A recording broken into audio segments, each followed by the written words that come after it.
Hi, Pat. Thanks for inviting me today. I'm Dan Rustmann, the co-chair of Butzel Long's Automotive Practice Group, and I'm here to tell you and your clients some news that Stellantis FCA has recently published on their supplier portal, a substantial new rewrite of their purchasing terms and conditions. I mean, this is a very substantial rewrite, especially as pertains to North America.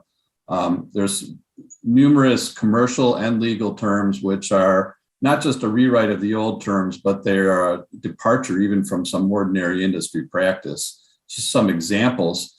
They require a supplier to pass along any direct or indirect cost increases to FCA immediately. Of course, the supplier still has to bear all cost increases that they incur. They require reserves. They require, for recall, they require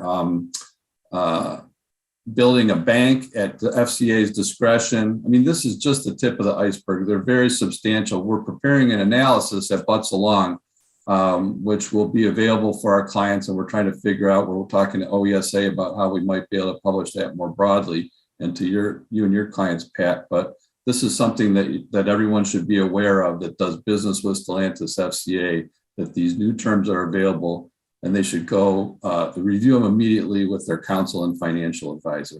And I think there were a couple terms, especially the financial, that you have some ability to help people with. Yeah, the requirement for booking recall reserves has always been out there on the financial side. Again, most accountants know that the reserve has to be either probable, possible, or remote. You're only booking the probable ones, which are greater than 50% likely of happening. But the other caveat to that is in order to book it, you have to be able to estimate it.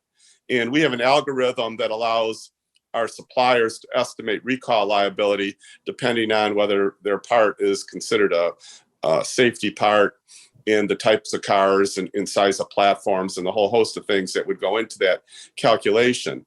That algorithm has been used in recall litigation. We use it to really help suppliers leverage their negotiations with the OEM and what the final costs will be relative to that. And it's proved to be quite helpful in those negotiations. The other thing that is of interest, Dan, that you mentioned is, some of the sharing of this information and the cost savings back to the OEMs. The OEMs always like to have their suppliers share as much financial information as possible, which gives them great leverage when you go back for any price increases and the like in negotiations. So I think suppliers need legal counsel to make sure they're not exposing too much of what their secret sauce is, so that they are not unduly penalized in any negotiation with the OEM. But suppliers definitely should look on the portal, review the new terms, and contact their attorneys and financial advisors as soon as possible and determine how they want to proceed.